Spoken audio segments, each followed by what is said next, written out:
At 9 minuto makalipas ang alas 8 ng umaga.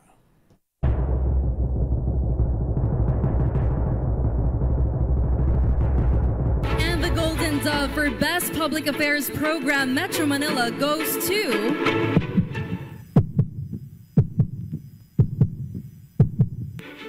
Damdaming Bayan, DZRH. Programang nakikinig, programang inaalam ang masasabi mo, programang magbibigay ng tama at totoo. Para tama ang alam mo, tara, usap tayo para malaman ang Damdaming Bayan.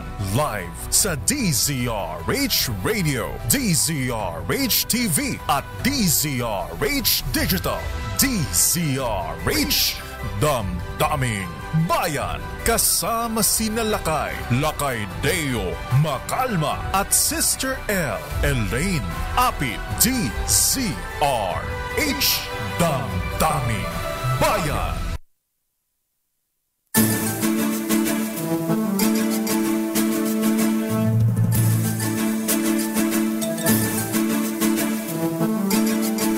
Magandang umaga, Luzon, Visayas at Mindanao. Araw po tayo ng Miyerkules. Oy, Simbang Baklaran.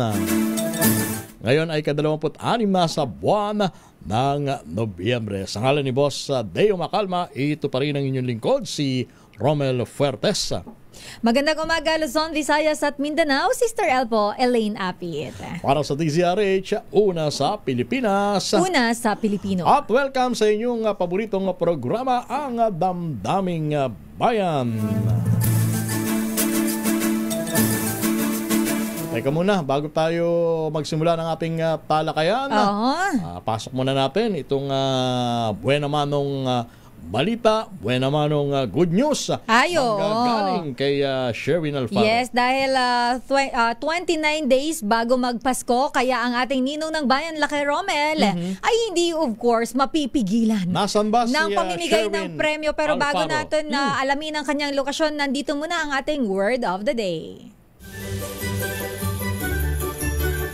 Ready na ba kayong tandaan ang ating word of the day para manalo ka ng DZRH mini component? Eto na!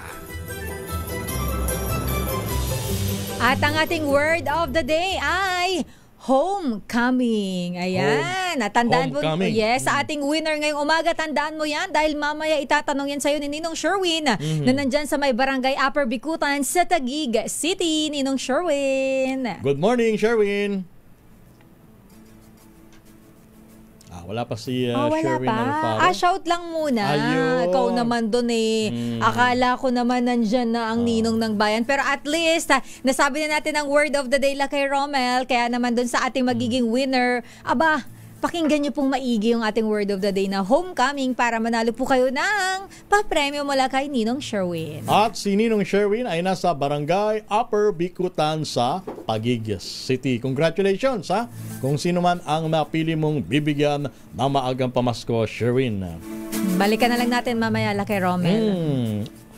At sa mga nanonood at nakikinig sa atin sa ating social media account sa DZRH News Facebook page, DZRH News Television, makibahagi kayo sa ating talakayan ngayong umaga. Pero hindi pa rin maganda ang umaga nung ilan nating mga kababayan Lakay Romel na sa ngayon dinaanan ng bagyong Berbena. At sa katunayan ay nakataas pa rin sa tingnan mo, signal number 2 na ang dalawang area sa bansa dahil sa bagyong Berbena. Ayon sa Pag-asa, lumakas pa ang tropical depression habang kumikilos pahilaga kanluran ng Philippine Sea. Uli na mataan ang sentro ng bagyo sa layong 130 kilometro sa kanluran ng Coron sa Palawan. Habang taglay dito ang lakas ng hangin na umabot sa 85 kilometro. Lumakas pa siya. Kahapon 50 kilometers. 50 ba? 50 o 55? More or less ganon. Ngayon 85 kilometers per hours na. At ang kanyang bugso o yung gustiness 105 kilometers per hour. Inaasahan naman na lalabas sa Philippine Area of Responsibility ang bagyong Berbena bukas ng umaga. Samantala, signal number 2 pa rin sa Calamian Islands at ang dulong hilagang portion ng mainland Palawan. Signal number 1 naman sa Occidental, Mindoro, Northern at Central portions ng Palawan, kabilang ang Cuyo at Kalayaan Islands. Kaya doon po sa mga kababayan natin na nakakaranas pa rin ng masungit na kalagayan ng panahon, nako, iba yung pong pag-iingat ang dapat nating gawin. Alam mo, Lucky Romel, marami ang mga balita na, of course, kahapon ang gumulat sa atin ay ang balita na naaresto na allegedly si former presidential spokesperson Attorney Harry Roque dyan sa the Netherlands. Pero it turns out na hindi naman daw pala. Meron kasi tayo lang mga kaibigan sa industriya. Nagmamadali. Ba't kayo nagmamadaling arestuin si Secretary Harry Roque? Pero alam mo ba yung mga kababayan natin? Ito, nababasa ko lang po ito. Disclaimer, nabasa ko lang ito sa isang forum online. Alam naman natin na ang social media ay talagang malaya na makapagpahayag yung ating mga kababayan ng kanilang opinion. Tama. Sabi doon, bakit ganun? Bakit tuwing merong binubunyag si Saldico at mababanggit ang halimbawa, ang Pangulo or ngayon kahapon ang anak ng Pangulo.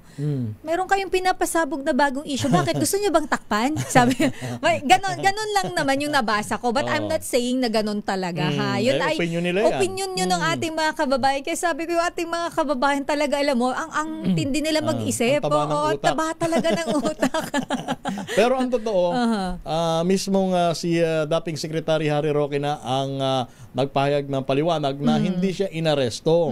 Although, nagkaroon siya ng pagtatangka na bumiyahe patungo sa Vienna, Austria. Para nang sa ganoon, doon siya humirit ng political asylum. Dangan nga lamang dahil sa kanyang kalagayang pangkalusugan, hindi siya pinayagan.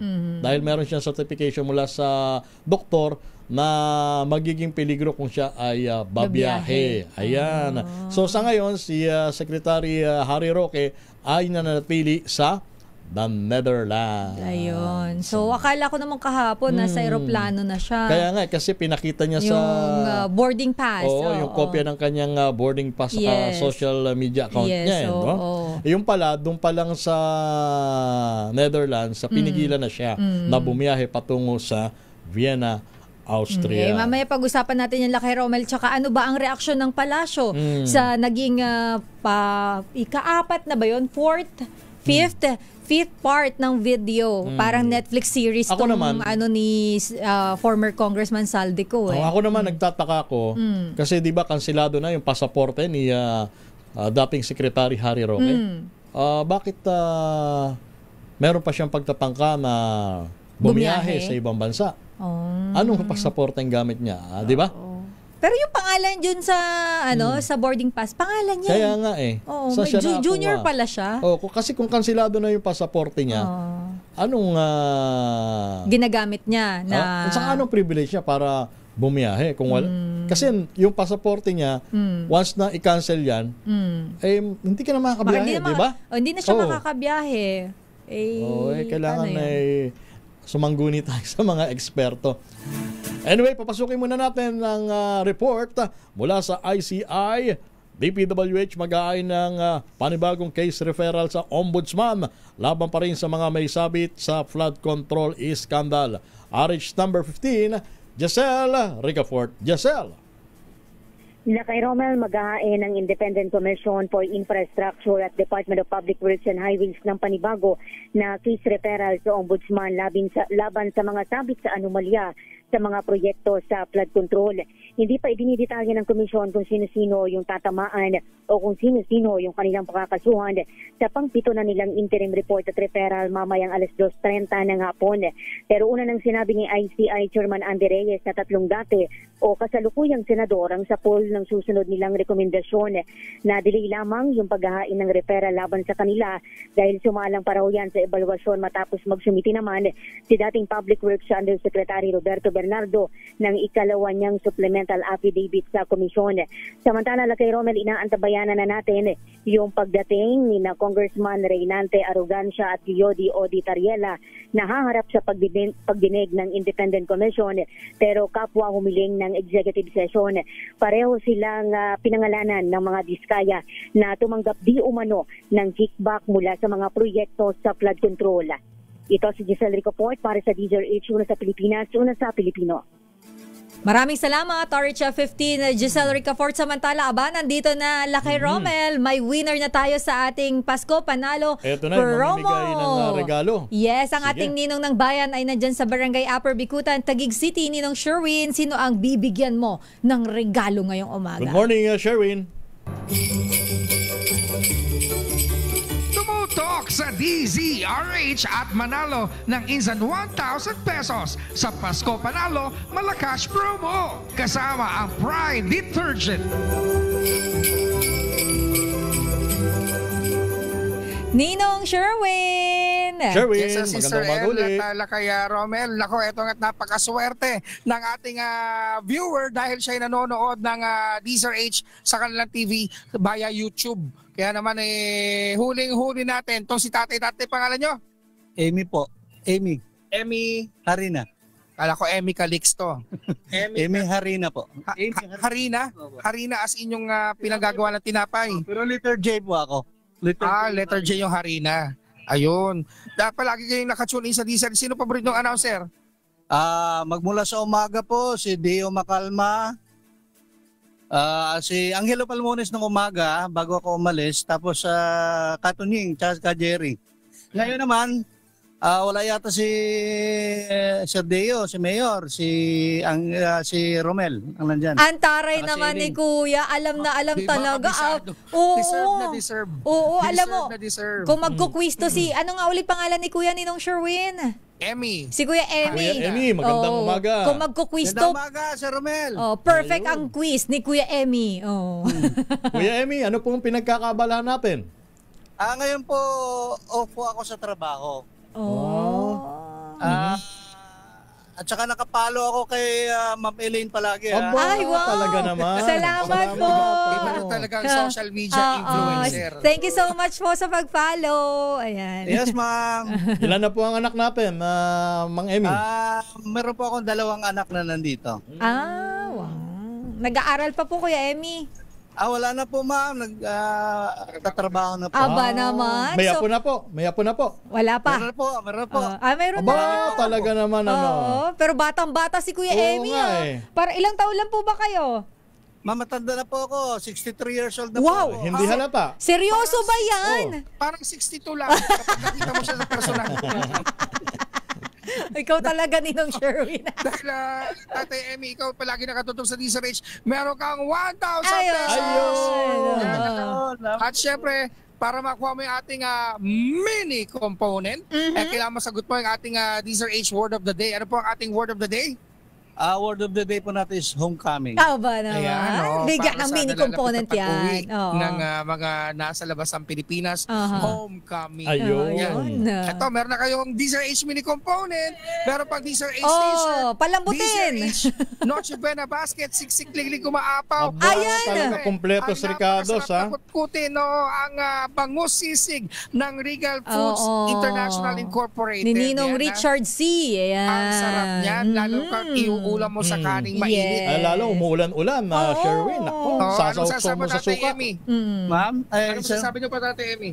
ayun ako, nagpapasalamat ako sa DZRH at eto, napakaraming biyaya, umagang-umaga. Tanggap natin. Maraming salamat Ayan, din sa iyong Sir tiwala. Ayun, Sir Romel, maraming salamat sa inyo, ni Ma'am Elaine. Thank you rin po. Regards na ako kay Ka Jerry. Ayun. At saka kay Katunying. Ayun. Thank lagi you, ko po Kuya. nakikita sa airport pagka dumadaan sila. Ako maraming Nakikita salamat Tatay lagi. Emmy. At saka syempre sa mga nais manalo ng 1,000 pesos, laging tumutok sa DZRH. Baka kayo nasusunod dating winner sa DZRH Pasko Panalo Promo. Hatid sa atin ng Pride Detergent. Aris number 6, Sherwin Bata Alfaro DZRH. Una sa Pilipinas, una sa Pilipino. Yay! Yay! Yun. Congratulations! Yung mga dancing boys ni Ninong Sherwin, parang kailangan ng pakulo ng 10 beses. Ano ba yung, di ba yung kendeng-kendeng voice ni Sherwin? Akala ko sumasayo, parang di naman. Pero thank you po lalo kay Tatay Emmy, avid listener natin, kabisado Oo niya. nga. Kilala niya lahat ng taong nandito. Walang papaya ng radyo yata radyo, yun saka, Oo. sa Tsaka nakapalo sa mga social media pages natin. Yes. Maraming salamat, Mang Emmy. Ayan, ng Taguig City. Standby ka muna, Edwin Duque. Ang oras natin, 27 minutos makalipas ang alas 8 ng umaga. Muli kami magbabalik makalipas ang patalastas na ito. Ang time check na ito ay hatid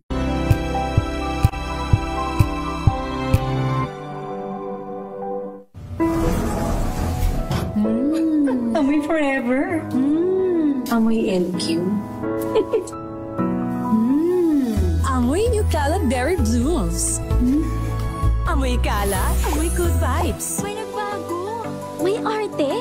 May budget. Akala nyo lang yon. So solid. White Rose Papaya. Wow, White Rose. White Rose Papaya. Wow, White Rose. White Rose Papaya. May glow up with a White Rose Papaya. White Rose Papaya. May puti power times 2 kasi may papaya at niacinamide. May shea butter and tea tree oil pa. Kutis sulit ang glow up. With a White Rose Papaya. White Rose Papaya. Kutis sulit ang glow up. Hello, Washi! Laundry day na naman! Yay! Anong meron? Mancha ng chocolate, putik, may libag pa! Kaya natin yan! With Pride Washing Machine Detergent, may triple stain-away formula. Tanggal ang makapit, madikit, at malupit na dumit mancha. Kaya easy-easy ang labada. Mula noon hanggang ngayon! All you need is Pride! All you need is Pride! ACS.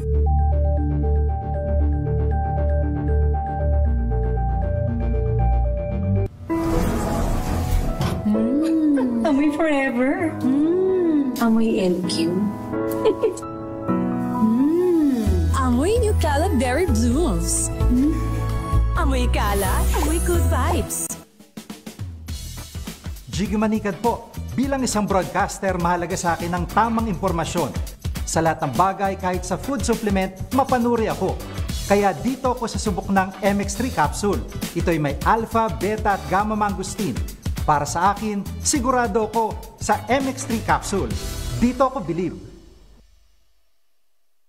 Mahalagang paalala, ang MX3 capsule ay hindi gamot at hindi dapat gamiting panggamot sa anumang uri ng sakit. Amoy forever. Amoy LQ. Amoy New Cala Berry Blooms. Amoy Cala, amoy good vibes.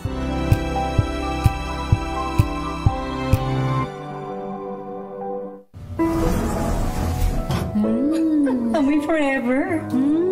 Amoy LQ. Amoy New Cala Berry Blooms. Amoy Cala, amoy good vibes.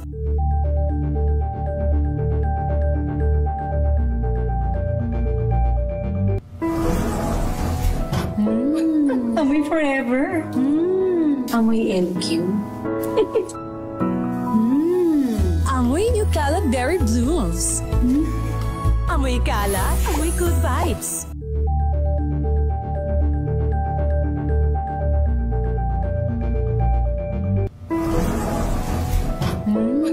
Amoy forever. Amoy LQ. Amoy New Cala Berry Blooms. Amoy Cala, amoy good vibes.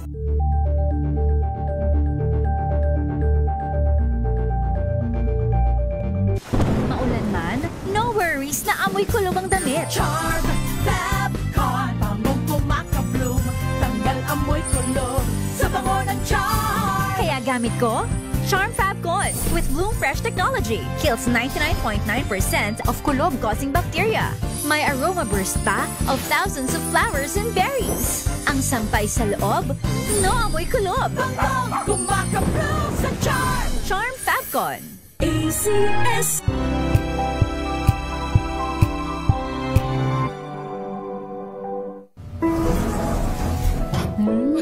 Amoy forever. Amoy LQ. Amoy New Caleb Berry Blooms. Amoy kalat, amoy good vibes.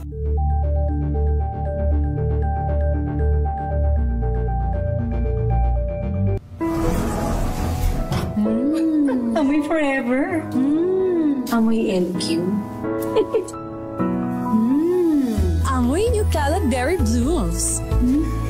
Amoy kalat, amoy good vibes.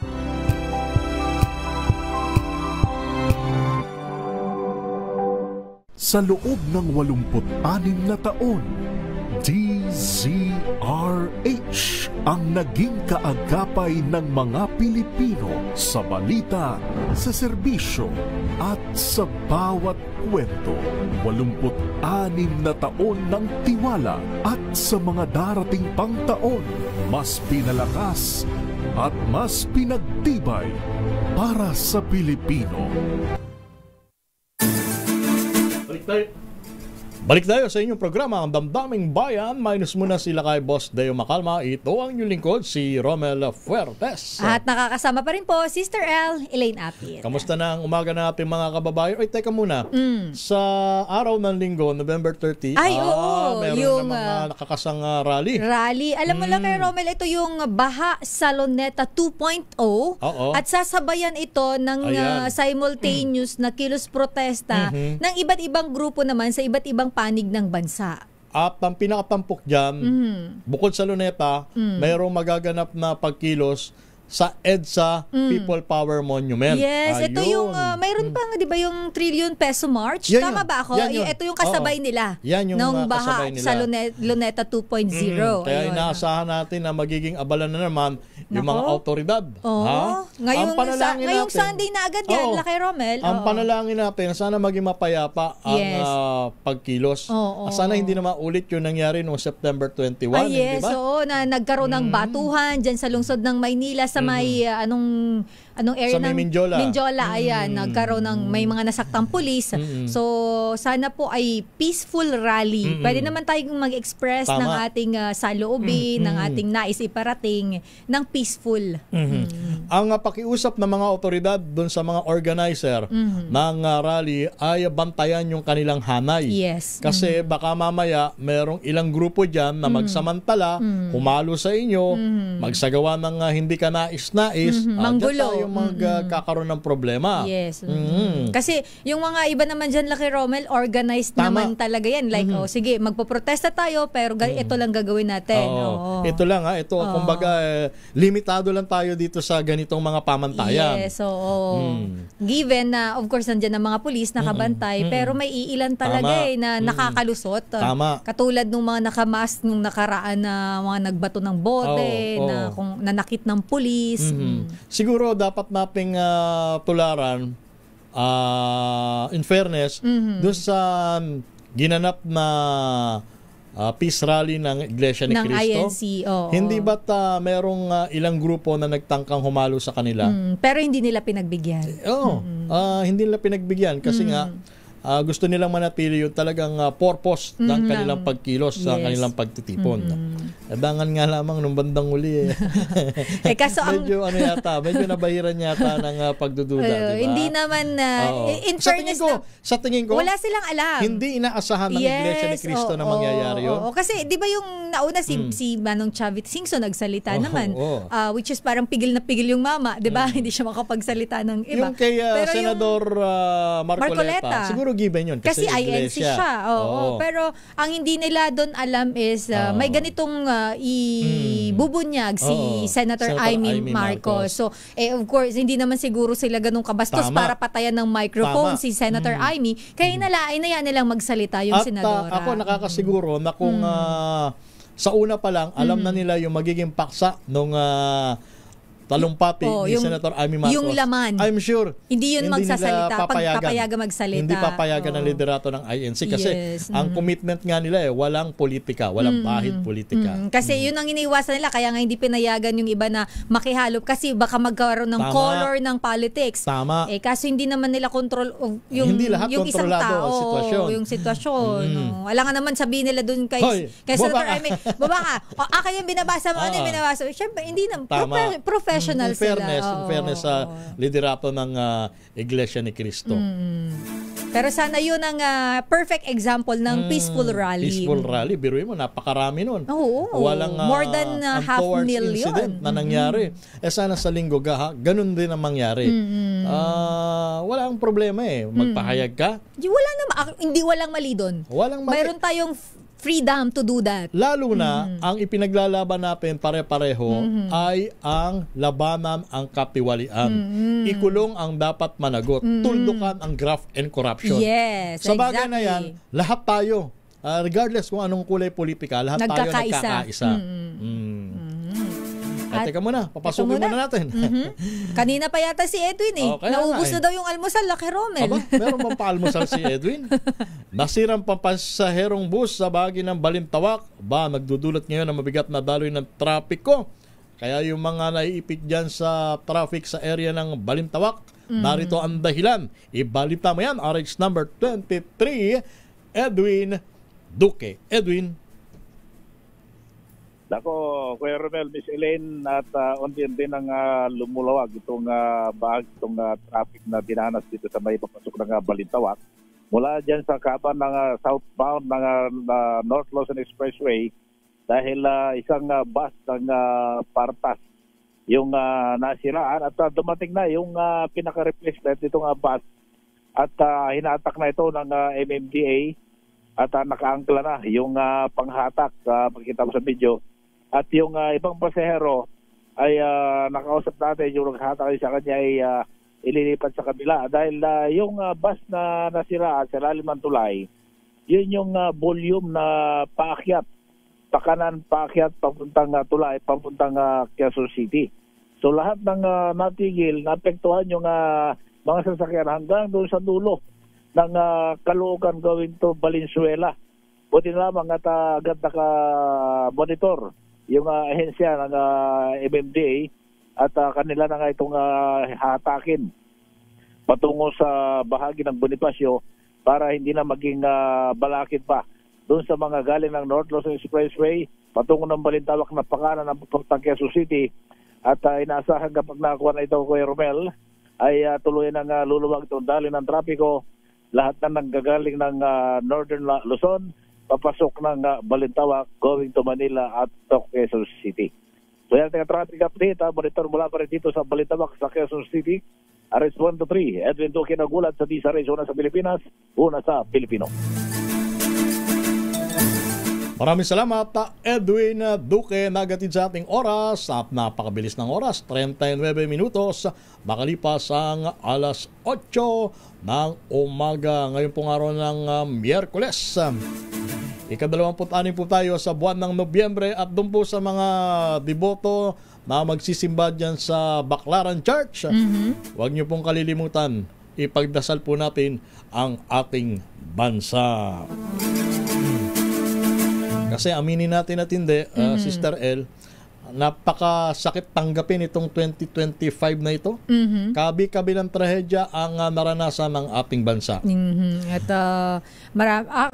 maliban sa trahedya, itong mga natural calamities, Laki Romel, speaking of natural calamity, mayroon palang 2 missing dyan sa Negros Island region sa gitna ng pananalasa ng bagyong Berbena. Ayon po yan sa NDRRMC. So as of now, ay patuloy pa rin pong pinaghahanap yung 2 missing na yan. Ang daming problema ng bansa, Laki Romel. Kaso ang problema, parang hindi na pagtutuunan ng pansin yung dapat pinaprioritize natin. Kasi ang naging natin, focus ngayon ay corruption. Dahil putok na putok. Lahat nakatuon ang atensyon sa corruption. Sa matinding katiwalian. At ang hinihingi talaga ng taong bayan, Laki Romel, may makulong na. May makulong, may mapanagot, at hindi lang maliliit na tao, katulad ng paulit-ulit nating sinasabi, ay malalaking malalaking isda ang gusto nila na mahuli, mapanagot. Tsaka Lakay Romel, ikaw ba naniniwala ka na ang kongresistang mga nabanggit sa flood control ay hindi wala talaga silang alam? I doubt. 'Di ba? Yung mga itong nagsasalita, former Congressman Zaldico, naniniwala ka ba na hindi siya nakinabang? 'Di ba? Nakatulad ng lagi niyang kiniklaim, dumaan lang sa akin ang pera Wala at hindi tinanggap. hindi ako nakinabang. 'Di ba? Wow. Hello. Sorry. Sabi ng mga Gen Z, hello. Hello. Wala kang tinanggap kahit na isang kusing. Ganun ang sabi niya, di ba?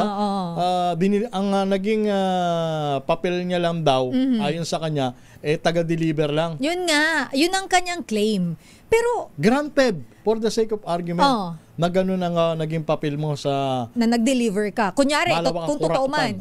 Kung totoo man, talaga, na nag-deliver siya. Pero yung binigyang biin mo na wala kang tinanggap doon sa mga pera na i-deliver mo. Parang napakahirap yata paniwalaan. Lakay Romel. Ilan ba ang chopper mo?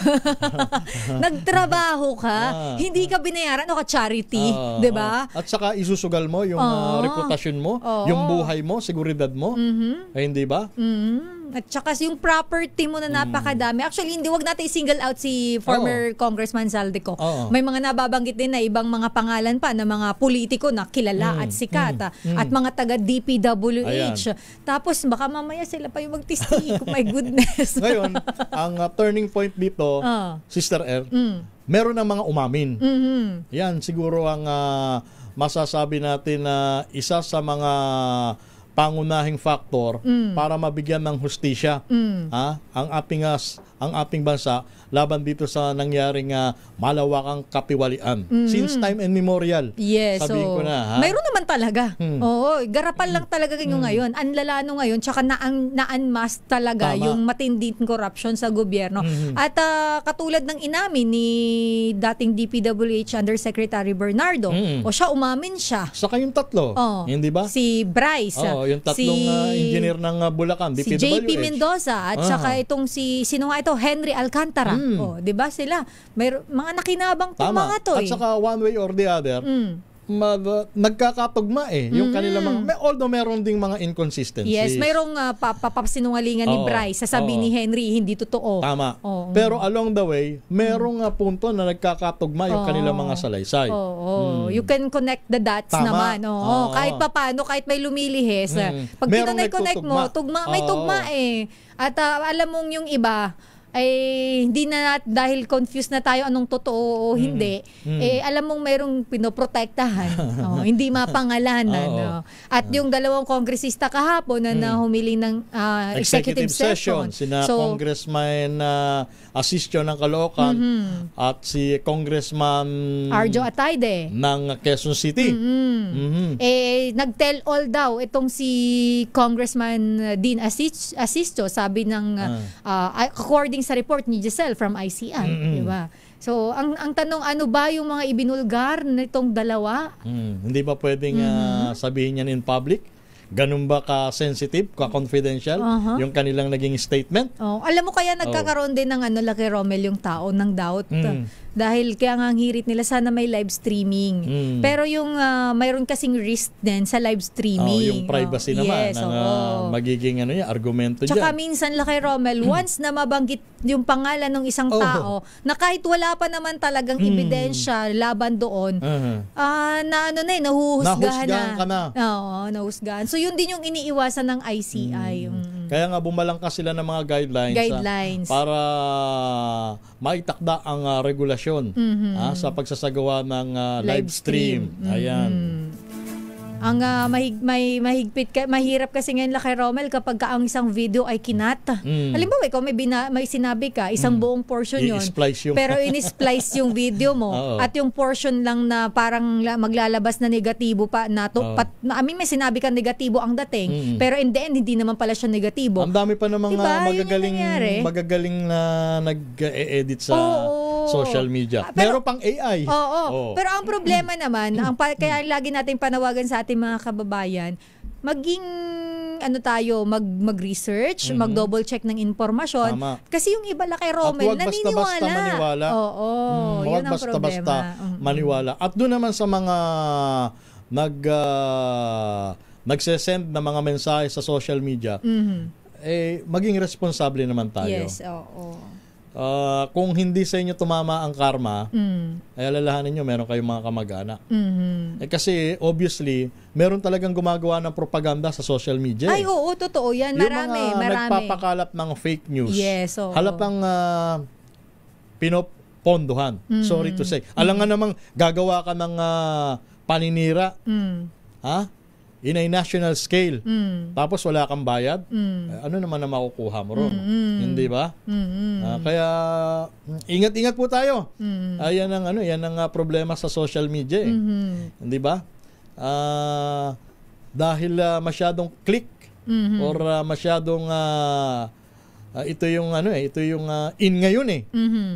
So pagka meron kang nakita, meron kang nabasa, chances are hindi naman sa lahat ng pagkakataon naniniwala ka right away kaya nga dapat yung iba. Pero ang problema ngayon kapag kayong medyo may, hindi ko naman baka magalit sa akin yung ibang medyo may edad na nagso-social media, no? Pero yung ilan sa kanila naniniwala kasi agad, Lakay Romel. Once na makita nila yon, kahit hindi lihiti mo yung nagsasalita, kahit hindi lihiti mo yung balita, ito sabi dito sa TikTok hindi naman yung source mo ay credible at yung nagsasalita ay kung sino-sino lang, 'di ba? Maniniwala ka ba? Kaya kapag kayong mga ganong balita na parang kinato ka tapos vinio, nako, cancel nyo na po agad, wag nyo na pong panoorin. Kasi pag pinanood nyo yan, sila ang kikita. Tama. Yung iba lang kay Romel, clickbait. Ginagawa nila yun for the content para lang kumita. At pagka sila ay kumita, at the same time tinotolerate nyo yung ginagawa nila pagpapakalat ng fake news. Ngayon, ang masakit na katotohanan, Sister Elaine, pag ang impormasyon paulit-ulit na nababasa, napapanood sa social media, pa-follow, nagiging viral, kahit sabihin mo na hindi totoo, parang totoo ang dating. Kasi marami naniniwala hindi ba? Kaya wag nang i-share. Pag may nakita kayong fake news, wag nyo nang i-like, wag nyo nang i-share. Wag nyo, kasi yung algorithm niyan the more na yung sinishare niyo, the more na maraming tao ang nare-reach. So the more na kumakalat ang maling balita. Kaya maging matalino tayo sa lahat ng ating nakikita, napapanood nababasa sa social media. Mamaya may iba pala tayo lang kay Romel. Hingi nga tayo ng update. Kumusta ba yung kaso nung mga pulis? Yung sa Cavite? Sinasabing pambihira yung mga tao na yan, ano? Allegedly, sangkot sa gang rape. Parang gang rape nang nangyari. Mamolestya. At pag ito pala, boyfriend yung hinahanap, Lakay Romel boyfriend nung babae na sinasabing yun daw ay drug suspect. At wala doon, kaya yung babae ang kanilang pinagdiskitahan. Pero ang problema dito ay mga nakabonet pala ito, Lakay Romel, hindi naka-uniform ng pulis. So, kailangan siguro ma-follow up natin ano na ba ang update dyan sa kaso na yan para malaman ng taong bayan kung kasi kailangan ng hustisya ng biktima, Lakay Romel. At saka pagkaganyan, lalo na ilan sila?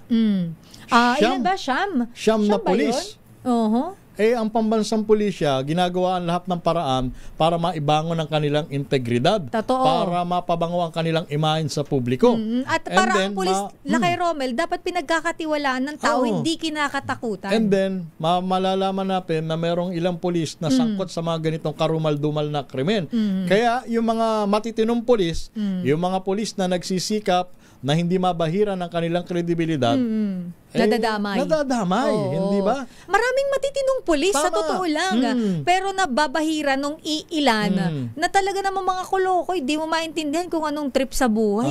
Walang pinagkaiba yan, Sister El, sa isang malinis na typewriting. Di ba? Tuldukan mo. Tuldukan mo. Ano mapupuna? Yung dumi. Kaliit-liit. Na madumi. Yun ang napupuna. Okay. Nababaliwala yung effort na maayos naman pero maiila na katulad nito na mga ewan ko ba yung pumapasok. Bigla ko tuloy naalala si General Torre, di ba? Napakahigpit niya laban sa mga police escalawagin, di ba? Tapos meron pa ako naalalang general, si General Guillermo Elizar. Sa panahon niya, di ba, naalala ko yung Mayroon pa nga siya dati, pinagduduro niya. Tama. At saka during that time, takot ang polis na gumawa ng kalokohan. At dahil nga, hihiyain sila sa publiko. Oo, ano yun haharap ka sa social media, doon ka sasabunin ng walang banlaw-banlaw yun, sabon ka talaga doon. Ito pala ang update natin. 14 kay Romel, hindi pala siyam. Yung sinampahan na sila ng reklamo sa National Police Commission sa NAPOLCOM at 14 isnasangkot sa rape at robbery. Grade 9 student ang ito. biktima? Oo, sa grade 9 student dyan sa may Bacoor nga dyan sa Cavite. So, yan na ang grabe tula kay Romel ang napaka-gory ng sitwasyon. Nakakagalit na hindi mo maintindihan na parang gusto mong murahin yung mga ganitong klase ng tao na bakit ganon. Dapat maturuan ng leksyon yan. Ang dami-daming nag-a-apply na maging pulis. Di ba? Oo, tapos yung mga bata, ina-idolize nila yung ibang pulis, pero yung ibang tao, pinananakot na ang pulis sa bata. 'Di ba? Yun yung nangyari ngayon sige, may pulis diyan, 'di ba? Parang naging panakot which is hindi po dapat ganun ang imahe ng pulis. At doon naman sa mga pulis, lalo na sa mga bagito pa lang, alagaan nyo yung inyong reputasyon. Biruin mo at bigyan nyo ng halaga yung inyong profesyon. Yung hirap na dinanas nyo sa training, huwag nyo sayangin dahil sa paggawa ng mga ganitong kahalintulad na krimen. Biruin mo, napakahirap pumasok sa PNP. Totoo. Ang dami mong dadaanan. Magte-training ka. Sus Mariosep ang training dyan. Pambihira. Hindi lang naman basta-basta yung training kapag magpapasok kayo ng pagpupulis. Biruin mo dadanas ka ng katakot-takot na hirap. Tapos pagpasok mo sa PNP, pagka-graduate mo, ilang buwan pa lang, masasangkot ka sa krimen. O di right away, sibak ka, ano na pinaghirapan mo? Tsaka, diba ang tindi ng yung values na itinuturo sa mga pulis, yung dapat ang pulis, to serve and protect nga, diba, Laki Romel ang pulis. Pero yung iba, hindi At nakakalungkot dito, Sister El, halos karamihan na mga nasasangkot sa krimen, mga bagito. Sila baguhan. Yung mga nag-uumpisa pa lamang. Mga newbie. Kung meron mang ilang opisyal, ilan lang. Ang talagang, sorry to say, ang talagang umaatake ng gusto, yung mga bagito na tinutubuan pa lang ng sungay. Yan ang karaniwang nasasangkot sa mga ganitong krimen. Hindi ko sinasabi na marami Sabi ko nga iilan lang. May iilan lang. Ang problema, dahil sa kalokohan ng iilan, buong institusyon ang nadadamay. Meron tayong 6 na minuto bago sumapit ang alas 9 ng umaga. Magbabalik pa tayo makalipas ang patalastas na ito. RH number 1. Maulan ba? Oy, Strawberry Lopez, sabi ni Francisco ako, ang oras natin alas 9 ng umaga. At balik tayo sa inyong programa, Ang Damdaming Bayan. Minus muna sila kaya Boss Deo Macalma. Ito ang inyong lingkod, si Romel Fuertes.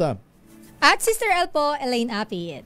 At nasa linya ng komunikasyon, si Police Major Hazel Asilo. Siya po ang tagapagsalita ng NCRPO, National Capital Regional Police Office. Ito'y may kinalaman, Sister El, sa mangyayaring magaganap na malaking rally sa araw po ng Linggo. Isa sa Luneta at isa sa EDSA People Power Monument at sa ilang pang malalapit na lalawigan sa ating bansa. Magandang umaga, Major Asilo, Romel Fuertes po at Sister L. Elaine Apit. Good morning, Major. Ay, nawala si Major Asilo. Balikan natin maya-maya, establish lang natin ang komunikasyon. Pero para maitanong natin Laki Romel kung kumusta na ba ang inilatag nilang seguridad, paghahanda. For sure, may deployment yan ng ating mga kapulisan. Ilan ng kanilang i-deploy? Oo, at ano ba itong march na itong, I mean, trillion peso march yung sa EDSA People Power Monument.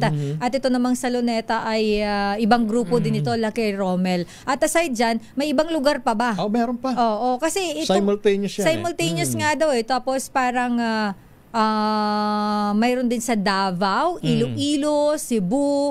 Ano siya lang Romel, sa iba't ibang part ng Pilipinas magsasagawa sila ng serye ng kilos protesta kontra katiwalian. At ito ay tinaon sa paggunita sa Bonifacio Day. Yes, nga no, Bonifacio pala ang birthday ni Gat Andres Bonifacio. Oo, yan pala ay itinaon nila sa birthday. Okay na, si Major Asilo.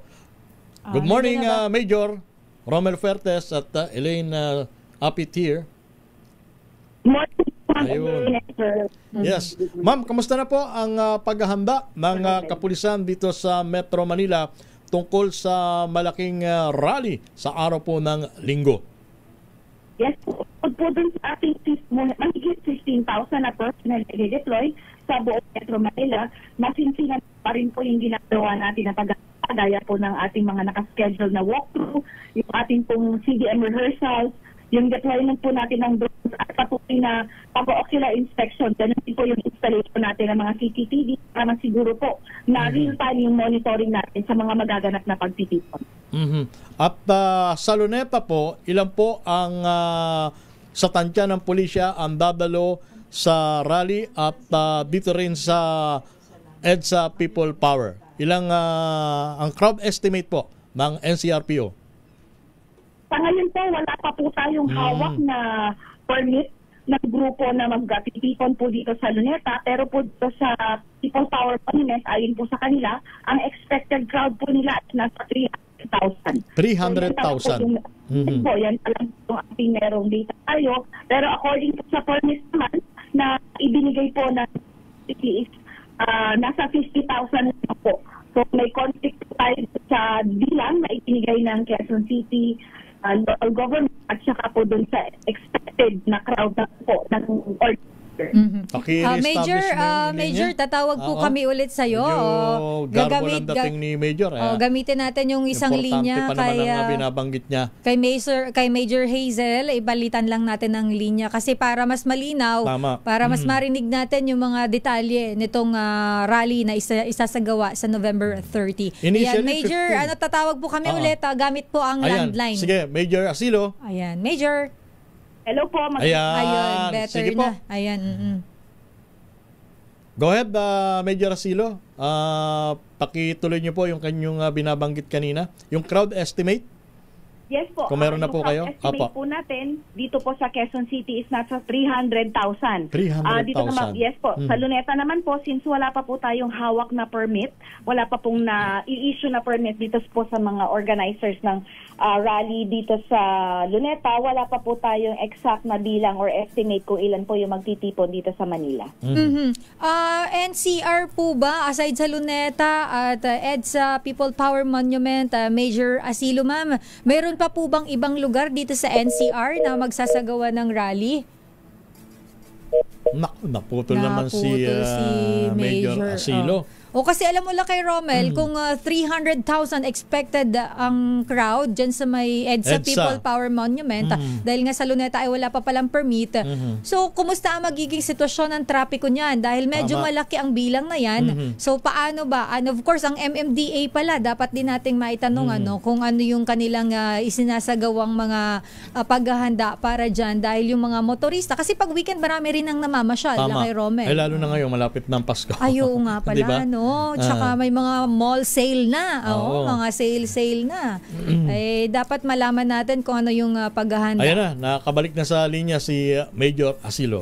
Major Asilo, ma'am, again po, yung question ko po kanina, aside po dito sa Luneta and bagamat wala pa po silang permit at yung sa EDSA People Power Monument, may ibang lugar pa po ba sa NCR na ine-expect natin na magsasagawa ng rally? Bukod po dito sa dalawang lugar, dito sa Luneta at saka sa People Power Monument, since hindi pa po tayo sure kung may mga lalagyan po ba tayo, maglalagay po tayo ng personnel sa iba't ibang deployment sites. So, ito po yung ating lalagyan. Katulad po ng sa San Sebastian Recto, ang House of Representatives, Senator, yung pong sa CRB Menjola, libingan ng mga bayani. So, may mga areas po talaga tayong lalagyan ng tao para po masiguro na magiging maayos po yung ating mga pagtitipon. At Major Ma'am, ito pong sa Luneta, mayroon na po sila mga press release na sinasabi, pero up until now po wala pa pala silang permit. Pero mayroon na po ba silang pinaprocess na permit para po sa rally kasi sa Sunday na po ito? Wala po silang napaprocess pa na permit kaya hindi pa po kami wala pa po koordinasyon as of now po. Wala pa po kaming hawak na permit sa kanila kaya yung koordinasyon po ay natin masiguro dahil yung crowd estimate at syempre po yung ating gagawin na mga pag-aayos katulad ng sa traffic, kailangan po natin maayos po yan. Major Asilo, meron po ba kayong natanggap na impormasyon or kung wala, ina-anticipate nyo po ba yung posibilidad na itong mga magrarally sa Luneta ay didiretso sa Mindiola? Based on history po, isa yan sa mga ating tinitingnan na pagka may nagrally sa Luneta ay pupunta sila dyan sa area ng Mindiola, magmamarcha sila. Kaya po nakahanda tayo at meron tayo mga deployed personnel sa lahat ng areas na posible nilang daanan papunta ng Mindiola. I'm sure yung po nangyari noong September 21 nagsilbi pong malaking leksyon sa kapulisan. Ano po ang ginagawang hakbang ng mga otoridad para hindi na maulit yung ganong pangyayari? Siyempre, marami po tayong lessons learned dyan sa ating mga nangyari sa September 21 kung kaya po hindi lamang CBM contingents ngayon ang ating i-deploy dyan sa ating mga areas na may magkakaroon ng rally. Yun nga po, meron tayong installation ng CCTV, deployment ng mga drones, at syempre yung ocular inspection at walkthroughs natin ay patuloy nating ginagawa para yung mga areas is agad po nating masisecure. At syempre po yung ating mga barikada na inilagay, yung ating mga container vans ay mas pinatibay natin para hindi agad-agad masira kung sakaling man po na magkakaroon po mga ganung klase ulit na mga insidente. Meron ba tayong augmentation from the AFP? Particular yung mga i-deploy dyan sa mga critical areas like Mindiola? Major? Sa ngayon po, ang mga augmented forces pa lang po natin is mula po sa iba't ibang regions, dahil na Region 1, Region 3, 4A, PROCOR. Meron po tayong mga contingents mula sa SAF, HPG, at yun pong sa AFP is patuloy po ang pakikipag-ugnayan natin sa kanila. Alright. At lastly on my part, Major, so far wala kayong natatanggap na anumang seryosong banta habang nalalapit itong November 30 rally na ito? Sa ngayon po, ayon po sa ating updated threat assessment, wala naman po tayong nakikitang banta dito po sa ating magaganap na rally ngayong November 30. Pero patuloy po yung ginagawa natin na monitoring kasama po ang ating iba't ibang mga counterparts para po masiguro na hindi po tayo mabibigla kung ano man po ang mga posibleng mangyari sa araw na ito. Okay, maraming salamat Major Hazel Asilo, ang tagapagsalita ng NCRPO. Thank you, ma'am, and good morning. Thank you, Major. Maraming salamat po. Ang inyo po napakinggan ay walang iba kundi ang tagapagsalita ng National Capital Regional Police Office, Major Hazel Asilo. Sana magkatotoo yung sinabi ni Major Asilo na hindi na maulit yun nangyari noong September 21 na rally na hindi na control yung crowd, hindi ba? Medyo naano tayo doon, lalo na may mga pulis na nasaktan doon. At sana ay, pero pakiusap lang sa mga kababayan natin, hindi naman po sagot yung dahas sa hindi naman po pagka kayo nagmaoy doon at nanakit kayo ng pulis, ang pulis po ay sila po ay nagbabantay at hindi po sila dapat sinasaktan. Kasi 'di ba, Lucky Romel, parang yung galit ng tao napunta doon sa mga nagbabantay na pulis. Napagbuntunan nila ng galit yung mga pulis wala naman. Yan, isipin nyo na lang po yung pulis na nasa harap nyo. Kunyari, kapatid nyo yun, tatay nyo yun. Diba, anong magiging reaksyon pag sinaktan siya lang ng ibang tao dahil sa galit natin sa nangyayari sa gobyerno ngayon, mabubunton dun sa mga pulis na yung iba nagpe-perform lang ng kanilang duty. Wag na nating idama yung pulis sa mga usaping may kinalaman sa politika. Lalo lang tayong magugulo hindi ba? Sila po ay nagbabantay. Ang trabaho nila tiyakin ang seguridad at hindi ang humalo sa politika. Kaya dun sa mga grupo na nagtatangka muli na ulitin yung nangyari noong September 21, please, wag nyo nang tangkain. Walang kamalay-malay nga, tulad nga ng binanggit mo. Ano naman ang malay ng mga pulis na yan? Sila ay ibiniploy dyan para panatilihin ang kaayusan. Ngayon kayo, masyado kayo mararahas sa mga pulis nyo, ibubunton yung galit ninyo. O bakit sila ba'y nagnakaw sa inyo? Di ba hindi naman? O lahat naman tayo na nakawan na. Tama yung sinabi mo.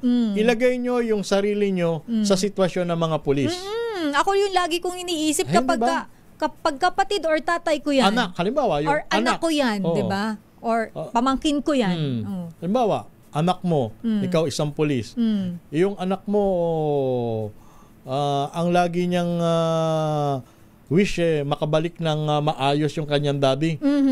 Tapos mababalitaan na saktan dahil sa marahas na rally na yan. Anong mararamdaman ninyo kung kayo yung anak, kung kayo yung bata? Yes. Hindi ba? Dapat ganun yung ating iniisip kapag gumagawa tayo ng mga bagay na alam nating may hindi magandang epekto sa kapwa natin. But anyway, mamaya Lucky Romel, puntahan natin ng Senado kasi magpapasko na. Alam mo, kahapon natanong ko na kay Raymond yung mga border dyan, di ba, yung tatlong taga DPWH at si Curly Discaya na sabi niya nga mukhang hindi talaga papakawalan ng Senado ito. Dapat. Oo, kasi baka mamaya biglang lumipad Siyempre, ibulong lang nung kanilang abogado ganito magiging strategy natin. Diba? Diba? Kasi of course, yung mga abogado naman, ginagawa lang din ng mga trabaho nila, Lucky Romel, di ba? Lalo na pagka malaki ang balit. Anyway, papasukin natin ng report mula sa Senado DPWH. Walang pag-aalinlangan sa pagharap ng kaso laban kina dating House Speaker Martin Romualdez at dating Congressman Zaldico. Ayon yan kay Secretary Vince Dizon ng DPWH. Pero mamaya pa daw yan, Lucky Romel. Mag-commercial break daw muna tayo. Sige. Wala tayong bonus pag di tayo nag-commercial 13 minutos makalipas ang alas 9 ng umaga. Standby, paring Raymond at Paa. Standby, Manang Bilky Regunan. Ang oras ay hatid sa inyo ng Pediatric. Alas 9:18 ng umaga. Sister L, tanggapin natin ang report mula sa labas ng ating impilan. Yes, puntahan muna natin Lucky Romel. Nandiyan ba sa'yo si Lucky Raymond? Update mula sa Senado. DPWH, walang pag-aalinlangan sa pagharap ng kaso laban kina dating House Speaker Martin Romualdez at dating Congressman Zaldico. Ayon yan sa kalim ng DPWH, Secretary Vince Dizon. Paring Raymond at Paas sa detalye. Paring Raymond. Paring Romel, Elaine, walang anumang pangamba sa DPWH nang inirekomenda nila katuwang ang Independent Commission for Infrastructure o ICI na kasuhan sina dating House Speaker Martin Romualdez at dating Congressman Zaldico kaugnay ng mga flood control project. Ito ang binigyang din ni DPWH Secretary Vince Dizon sa Senate Plenary Budget Deliberation kagabi sa pagtatanong ni Senador Francis Chis Escudero. Sinuspindi ang rules upang direktang matanong ni Escudero ang kalihim sa halip na ipadaan pa ito sa sponsor ng budget ng DPWH na si Senador Sherwin Gatchalian. Tanong ni Escudero kung hindi ba silang nangamba o nagdalawang isip na kasuhan si Romualdez dahil pinsan buo siya ni Pangulong Bongbong Marcos. Sagot ni Dizon, malinaw ang bilin sa kanila ng Pangulo na imbestigahan ang flood control project. Sino man ang tamaan at sundan lang nila ang ebidensya. Nagdesisyon silang kasuhan sila Romualdez at Co matapos matanggaw at pag-aralan ang records ng DPWH at ng SunWest Corporation at Highton Corporation na pagmamay-ari ni Co. Ganon din ang testimonya ni dating Philippine Marine Sergeant Orly Gutesa na nagsabing nag-deliver siya ng mali-malitang pera sa bahay ni Romualdez. Narito ang bahagi ng budget deliberation. Di po kaila sa publiko ang relasyon ng dating speaker sa Pangulo. May naramdaman po ba kayong anumang pangamba o pagdadalawang isip kaugnay sa ginawa po ninyong paghahain ng kasong ito? Wala po, Mr. President. Wala po. In fact, sa lahat po ng aking pag-uusap sa ating Pangulo, consistent po siya sa kanyang sinasabi na kung saan po ang ebidensya, doon po tayo pupunta. Kahit na sino pa po ang pwedeng maisama, basta tututok lang po kami sa ebidensya at yun po ang aming isusumite. Thank you very much. Sa panig ni Escudero ay nagbigay-pugay ito sa Pangulo dahil porsigido siya na magtagumpay ang investigasyon sa mga flood control project. Alam umano niyang mabigat sa panig ng Pangulo nang malaman na posibleng sangkot ang kanyang pinsan na si Romualdez sa anomalya. Saludo si Escudero at hindi sila nagpadala sa anumang tangkang pagdilihis sa isyu upang hindi matumbok ang mga tunay na mastermind dahil sa ngayon marami ng inosente ang nadadamay. Sina Romualdez ko at mga dating opisyal ng Bulacan First Engineering District Office ay kinasuhan dahil sa mga maanumalyang flood control project. Narito naman si Senador Chis Escudero. Alam kong naging hindi madali ang desisyon ito para sa Pangulong Marcos nang malaman niyang posibleng sangkot ang kanyang pinsan dito sa isyong ito. Subalit, Ginong Pangulo, nais ko pa rin sabihin na binabati ko ang sigasig ng Pangulo na panagutin ang mga tunay na dapat managot at pagtutol niya sa anumang diversyon dahil madami ng mga inosenteng tao na dadamay sa tangkang paglilihis na ito. Dapat lang po tayo magalit sa korupsyon at anumang uri ng pang-aabuso sa kapangyarihan. Subalit huwag tayo maging padalos-dalos sa paghusga, maging mapanuri po tayo. Si Senador Chis Escudero. Ito si RH28 Raymond Advance para sa DZRH, una sa Pilipinas, una sa Pilipino. Maraming salamat na paring Raymond Advance. Samantala mula dyan sa Senado, puntahan natin ang report mula sa Kamara, resolusyon para ganap ng maimbestigahan ang mga serye ng aligasyon ni dating Congressman Zaldico kina Pangulong Bongbong Marcos at former House Speaker Martin Romualdez. Isinupiti na dyan sa Kamara. Detalye balita mo RH12, Milky Rigunan, Manang Milky. Sister El at Romel, humirit ang Makabayan Block sa Kamara at formal lang pinaimbisigan ang mga alegasyon ni resigned ako Bicol Party List Representative El Zaldico laban kina Pangulong Bongbong Marcos at ating House Speaker Martin Romualdez. Sa House Resolution 515, pinaimbisigan ang umunay kickback scheme na ibinulgar ni Ko sa kanyang series of videos sa SOCMED. Kabilang dito ang umunay 100 billion pesos na insertions umano ni Pangulong Marcos sa halaga ng infrastructure project at mga testimonya ni dating DPWH Undersecretary Roberto Bernardo. Ang House Deputy Minority Leader Antonio Tino, hindi na biro ang mga alegasyon dahil direkta ng idinadawit si Pangulong Marcos na may malaking papel sa mga insertions at kickbacks mula sa mga infrastructure project. Pinuna rin ni Tino ang takbo ng investigasyon ng Senate Blue Ribbon Committee dahil tila may nangyayari umunong gatekeeping o pagtatago ng mga impormasyon salit na dinidinig ang mga paratang ni Bernardo. Kwestiyon naman kay Bataan Party List Representative Rene Co ang tila kawalan ng interes na maimbisigan ang dating Little President na si dating Executive Secretary Lucas Bersamin, dating Budget Secretary Amena Pangandaman at dalawa nitong Undersecretary sa DBM dahil maraming dapat ipaliwanag ang ito sa halip na nagbitiw lamang sa pwesto. Ako si Milky Rigunan, nagulat para sa DZRH, una sa Pilipinas, una sa Pilipino. Manang Milky. Manang Milky? Oo, hindi ba magiging malaking challenge sa Makabayan Block yung mga puna na walang probative value? Yung statement ni dating Congressman Zaldico, unless it will be done under oath? Yes, oo. Yan din ang tanong. Pero ang sabi nga nila, kung hahayaan daw na maere yung ganong mga espekulasyon lamang base sa mga alegasyon nitong si former Congressman El Zaldico, ay baka daw lalong magkagulo o kaya naman ay hindi na maipaliwanag yung mga totoong issue. Dapat daw, kung hindi man sagutin, ay maimbestigahan yung alegasyon laban sa kanya. Pero tama ka dyan, Romel, ang sabi nga nung ilan na mga abogado dito sa Kamara, dapat ay kung totoo yung mga alegasyon ni Congressman o former Congressman El Zaldico, panumpaan niya ito, bumalik siya sa Pilipinas at saka magsagawa ng investigasyon. Alright, maraming salamat, Manang Milky Rigunan. Balik sa iyo, Sister El at Romel. Ang dami talagang problema ng bansa natin. Ako napapakamot ako ng ulo Ano kaya ang magiging kahihinatnan ng susunod na Pangulo ng bansa? Oo, alam mo lang kay Romel, yun yung problema, di ba? Yung mamanahin mo. Yung mamanahin mo yung problema. Tama. Gusto mo maging presidente pa? Kaya nga Kaya ako nagtataka doon sa iba na atat na maging Pangulo ng bansa. Hindi ba nakikita kung gaano kalala, kung gaano seryoso ang iiwan ng problema ng kasalukuyang administrasyon. Alam mo kasi kay Romel, ang yung sige, wag natin i-invalidate yung iba. Gusto nilang mapaayos ang Pilipinas, kaya nila gustong pamunuan ng bansa.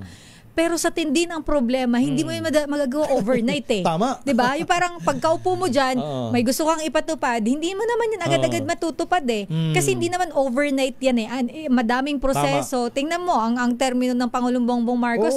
Kulang na lang ng 3 taon. Eleksyon na po sa 2028. So mapapalitan na ang presidente ng 2028. Ang tanong, ano ba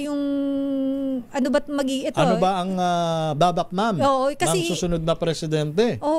We cannot say pa kasi ngayon hindi pa natin alam anong mangyayari after this. Ano na ba? Matatapos na ba to? Mababalik ba yung mga ninakaw sa kaba ng bayan? At yung mga proyekto ba, yung mga kababayan natin na laging binabaha ay hindi na bababahain kahit papaano? Mapipigilan na ba yung mga pagbaha dahil matino na yung mga proyekto? Hindi natin alam. At sa sitwasyon ng ating bansa ngayon, hindi po pwede na trial and error ang magiging batayan ng susunod na presidente. Paano kung error uli? Ayun ang masakit. Ayun yung masaklap kaya, na this early, sa mga kababayan natin, maging matalino na po tayo. Yes. Paulit-ulit na natin sinasabi yun. Maging matalino, at saka wag po tayong yung porket sinabi lang ng isang tao, so yun yung iboboto mo. Mahirap yun eh. Gumawa tayo ng sarili nating research at pag-aralan natin yung background, yung track record ng tao. Ilang beses na po tayo na natatalisod eh. Hindi pa ba sapat yun para tayo magising sa katotohanan na ang dapat nating iluklok sa gobyerno ay yung talagang makakatulong sa atin. Maiahon tayo sa trahedya na ito. Pero baka mamaya may magalit sa atin. Of course, yung mga pro-Marcos, mga anti-Marcos. Baka sabihin, baka tinitira nyo yata ang Pangulo. Hindi po. Ang sa atin po, sa mga in the future, sa pagpili, paalala po natin na maging mas maging mas maingat at pag-aralan yung ating mga desisyon. Ang mahirap Sister El ang katuwiran ng ngayon, katuwiran ng karamihan sa ating mga kababayan, talagang nasa huli ang pagsisisi. Pero pwede bang ganun tayo? Hindi pa pwedeng ganun. Mauna. Hindi pa mauna. Ay, sisi muna bago tingnan nyo yung mga kapitbahay natin sa Southeast Asia. Yes, napag-iiwanan na tayo. Napag-iiwanan na tayo, literal na kay Roman. Mag-travel ka lang eh. Mako-compare mo yung pagpunta mo ng katabi mong sige, itong katabing bansa na lang natin, Taiwan na lang kunyari, magpunta ka lang dyan. Pagbalik mo ng Pilipinas, sasabihin mo, bakit ganun yung Pilipinas? Kaya naman palang gawin, diba? Dapi-rapi, pinitingala ang Pilipinas sa Rio diba? Ngayon nasa, ewan ko na, halos kulelat na tayo in terms of economy. Totoo, Laki Romel. Tsaka pagdating sa mga tawag dito, yung teknolohiya natin, yung airport natin, yung airport nga, buti sa mga ngayon, nagiging okay na. Mayroon na tayong mga e-gates pala dyan. Good news yan ha. At sana maging maging maayos din yung mga e-gates na yan. Kasi di ba Laki Romel, sa atin, traditional, mano-mano tayo eh. Kapag dumadaan ka ng immigration, yung tinatanong, kakausapin, sa kanila, passport lang at yung iba, mata lang.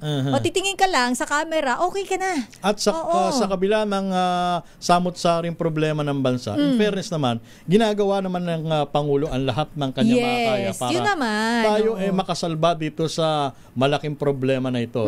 Pero, ang sabi nga the president can only do so much. Yes. Dapat gawin natin yung ating role. Yung role. Diba? Kasi sabi nga nila, wag mong iasa lahat sa gobyerno. Bilang isang mamamayan, dapat may ginagawa rin tayo. At anong magagawa natin sa maliit na paraan? Disiplina sa sarili.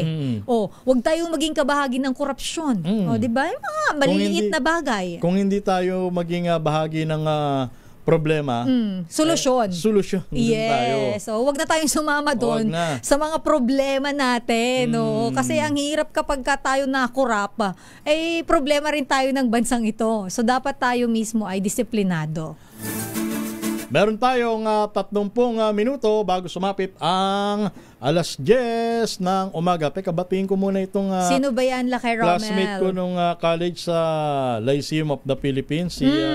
Nanonood at nakikinig si Miss Teresita Ventanilla San Juan ng Valenzuela City. Hello Good morning, po. classmate, Terry. Ayan. Taray naman.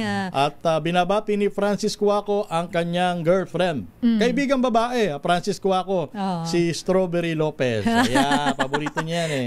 Good morning. Natatawa ko sa'yo lang kay Romel. May disclaimer ka. Oy, pero wait lang. Ang Senator Lito Lapid-Lapid nag-message kasi sa atin kahapon pa to si Florante Rosales, ang anak ng Supremo. Florante, ha? Ngayong araw pala ang Senator Lapid ay may gift giving dyan sa Pampanga. Sa Pampanga State University, Kabambangan, Bacolor, Pampanga. Ayan. At pupunta din siya ng Munting Tahanan Nazareth sa Mabiga, Mabalacat at sa Duyan ni Maria, Barangay Dapdap, Mabalacat. Nag-iikot pala siya. Good morning, Nag-gift, Senator. namimigay ng gift. Aga naman, agang pamasko. Pamasko sa mga, yung iba parang bahayan punan yata yung iba. Ayun. Good morning, Senator Lito Lapid at kay Florante Rosales. Oras muna natin, alas 9:31 ng umaga. Ang oras na yan ay hatid sa inyo ng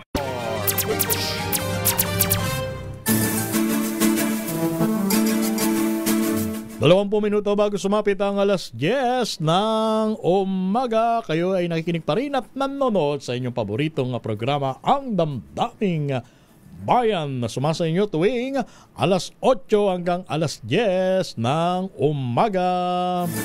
At sa ngalan pa rin ni Boss Deo Macalma, ito ang inyong lingkod, si Romel Fuertes. At kasama pa rin po, Sister L, Elaine Apit. Ang sabi ng Highway Patrol Group ng PNP, nasa 17,000 illegal blinkers ang kanilang nakumpiska. Ay, alam mo lang kay Romel, nagtataka lang pala ako. Di ba bawal na yun? Yung mga blinkers, yung mga gumagana-gana, wangwang. Sirena. Oo. Pero parang marami pa rin akong nakikitang ganyan ngayon eh. Lalo na sa alanganing oras. Oo. Magugulat ka biglang wow. Sabi ko, bakit may mga ganito pa? 'Di ba bawal na 'to? Tama. Oo. Yung mga naka-SUV lalo na. Oo, tas karaniwan 'yan. Pero Mariose. ano ba 'yun? Yung mga nagtataka ako, madalas ako may nakikita sa area ng Makati, yung nagka-counterflow. Tapos may ini-escort sila. Meron pang escort yung mga yan. Oo. Sabi ko, bakit naman ganun? Na parang nung nakaraan, nagulat ako, muntik pa. Sabi ko, kung tutulog-tulog ka, ma-aksidente ka. Laki Romel. Kasi mabilis sila magpatakbo. Na para bang hindi traffic. Akala mo emergency. Nag-counterflow sila. Kung ambulansya pa yun, matatanggap ko diba? Kasi kailangan talaga mauna ang ambulansya. At malinaw ang guidelines kung sino lang ang pinapayagan na gumamit ng blinker at sirena. Oo. Yung iba, parang siga sa kalye. Siga lang na hindi ko lang alam kung lihiti mo ba ito, bakit ganito, di ba? Ngayon pagka sinita mo, halimbawa sinita mo yan, siyempre kahit pa paano, hihinto yan. Ngayon pag nakita mo yung sakay sa loob, pupunta lang pala ng kasino. Oo, tsaka kung sino lang, totoo ka dyan, Lakay Romel. Kaya nga sabi ko yung iba, magtataka ka na lang na halos everyday talagang may dumadaan na VIP na ganito, na marami yan sila, may hagad pa yung iba. Magulat-gulat, wait lang. Pagbaba mo ng salamin mag-good morning pa yung arresting officer or apprehending officer. Good morning, sir. Saan po kayo papunta? Yung pala, papunta lang ng Okada, magkakasino. Pero meron muna tayong flash report muna tayo. Flash report. Flash report.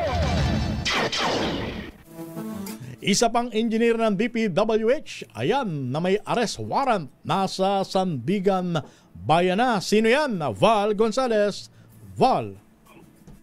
Romel at Gistorer, katatanggap-tanggap lamang ng DZRH News ang impormasyon na isa pa doon sa wanted o pinaghahanap na mga sangkot sa Manumalyang Flood Control Project sa Nauhan, Oriental Mindoro. Ang hawak na ngayon ng mga otoridad batay sa impormasyong nakuha ng DZRH News. Kasalukuyang nasa 5th Division na ngayon ng Sandigan Bayan itong si Montresis Tamayo itong si Montresis Tamayo ay isa doon sa unang napatawan ng warrant of arrest o nasilbihan ng nabigyan ng warrant of arrest ng Sandigan Bayan kasunod nga nung inilabas na desisyon ng Anti-Graft Court at napaulat na itong si Montresis Tamayo, Engineer Montresis Tamayo ay nasa ibang bansa. Sa ngayon, Romel at Sister El, ay hindi pa malinaw kung sinong mga law enforcement agencies ang nakakuha o nakahuli dito kay Montresis Tamayo na ngayon ay nasa Sandigan Bayan.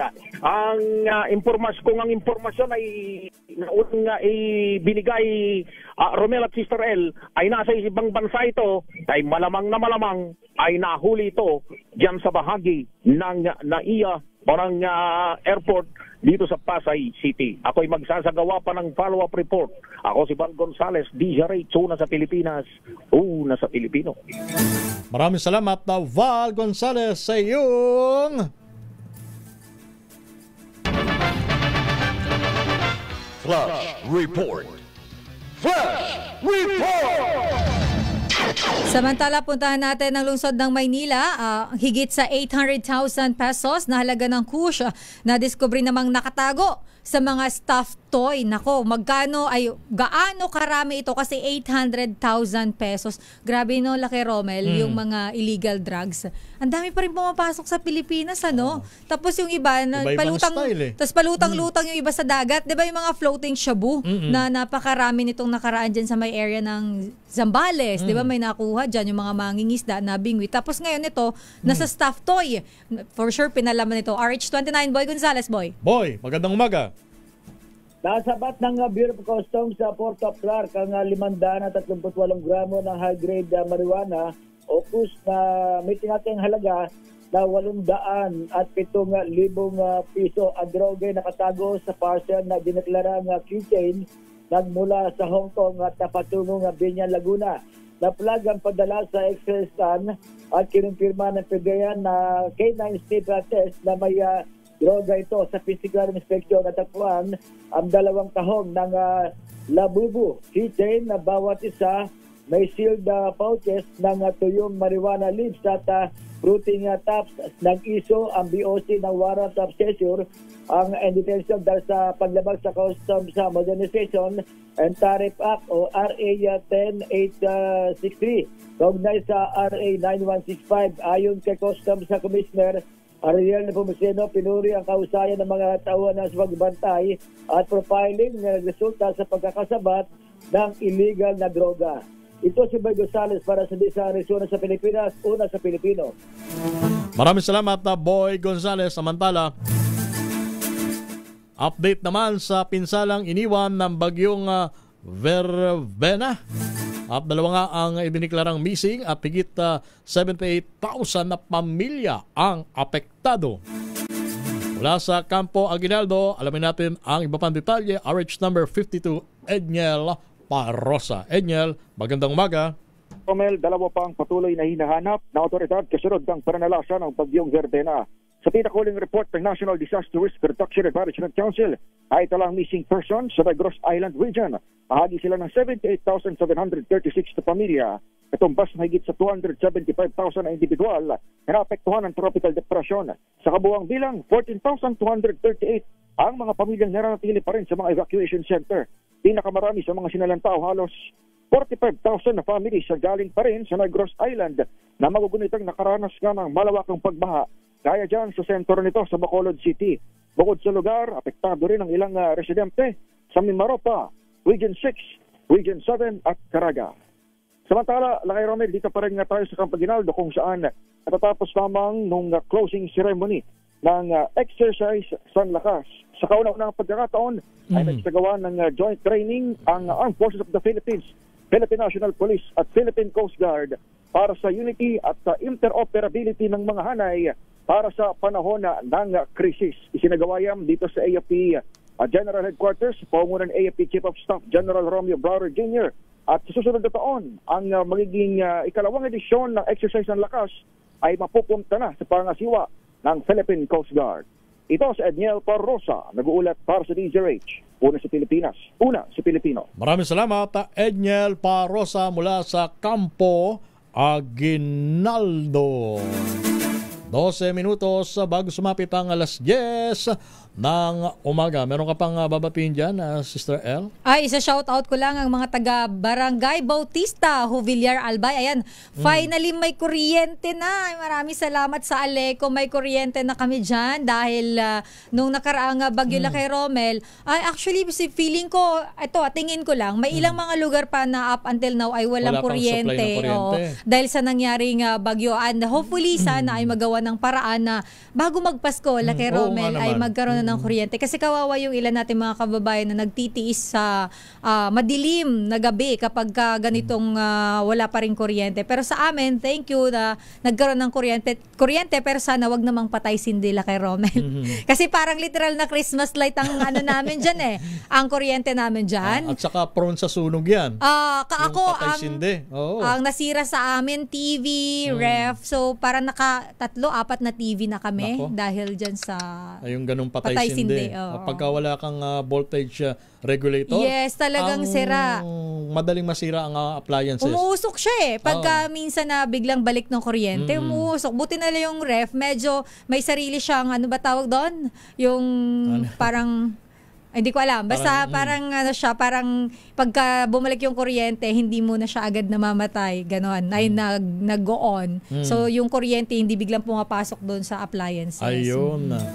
Ang sabi sa isang report, Pinoy lost 280 billion to scammers within 12 months. Nako, sakto ko dyan kay Romel. Ang dami-daming nang-i-scam. Kahapon lang, ito, kwento ko lang. Mayroon nag-a-attempt na daw na yung credit card ko daw ay ginagamit. Pero it turns out na parang yung message ay parang phishing na tinatawag. Para mag-click.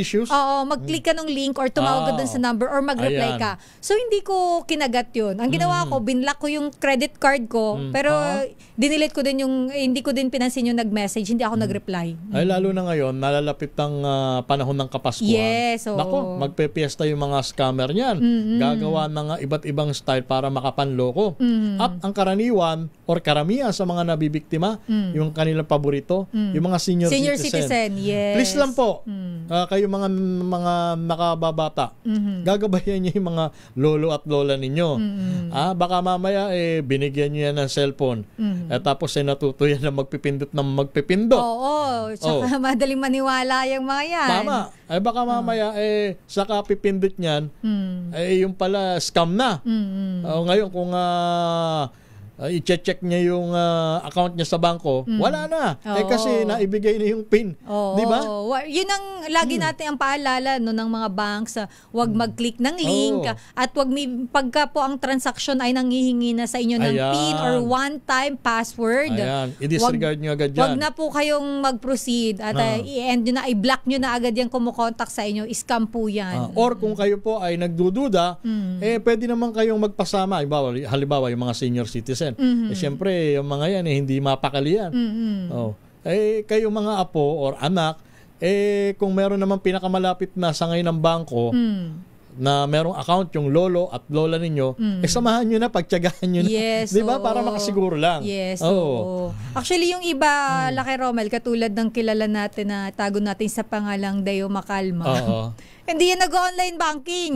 Wala yung online banking. Wala yung, kasi ang reason nila ay mukhang mas vulnerable kapag mayroon siyang mobile or online banking. Ang advantage lang sa online banking, mas madali ang transaction. Ang dali ng mga transaksyon. Ako naman, bukod sa wala akong ganong kalaking halaga. Grabe naman yun siya.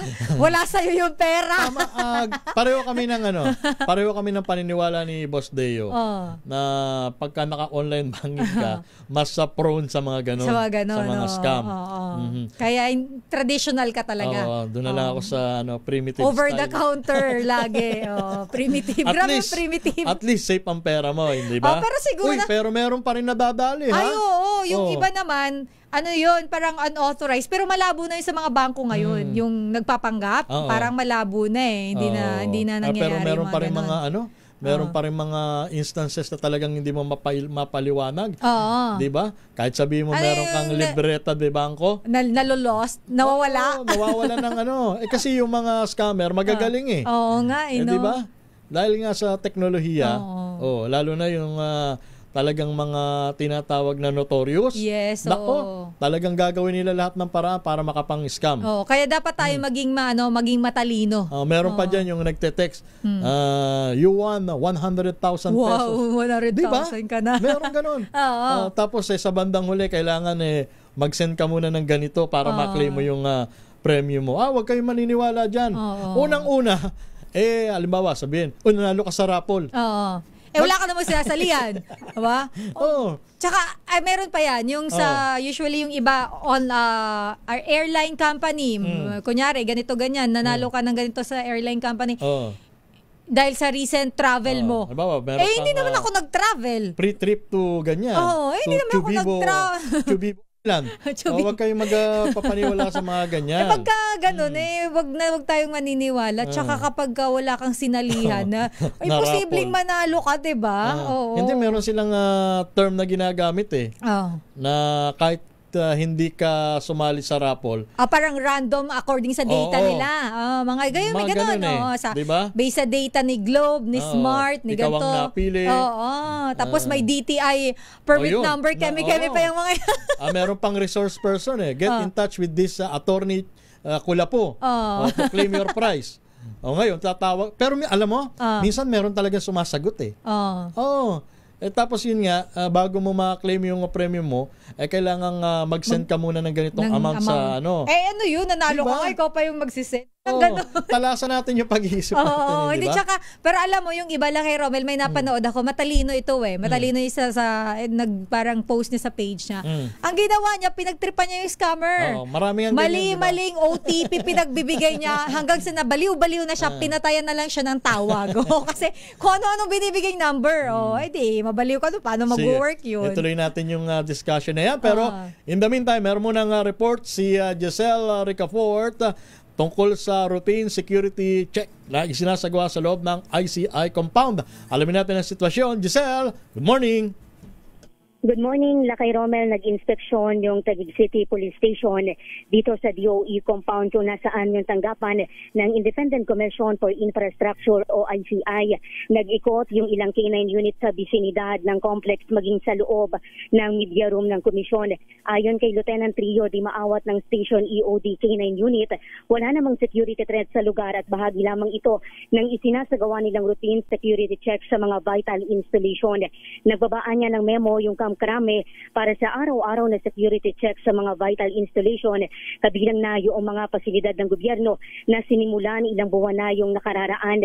Pero sabi di maiwat, ngayong araw lang daw sila nagsimula sa loob nitong compound ng Independent Commission na nag-iimbestiga sa anomalya sa mga proyekto sa flood control. Meron na rin anyang police deployment sa labas ng compound na nagbabantay at sunisiguro sa seguridad. Pakinggan natin. Kasi mayroon kaming memo na galing Kamkrami matagal na kailangan bisa tayo ng mga vital installation. So kasama itong DOE, yun, ikot na. Ito si Giselle Ricafort para sa DZRH, una sa Pilipinas, una sa Pilipino. Maraming salamat, RH15, Giselle Ricafort. Oras natin, meron pa tayong 3 minuto bago sumapit ang 10:00 ng umaga.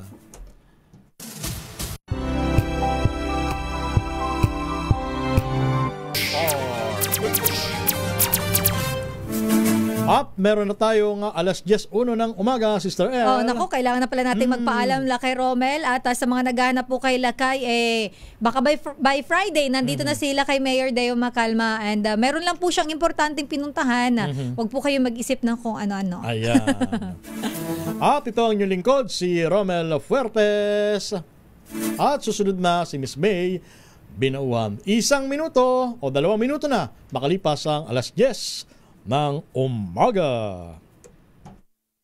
This time check is brought to you by ACS Manufacturing Corporation.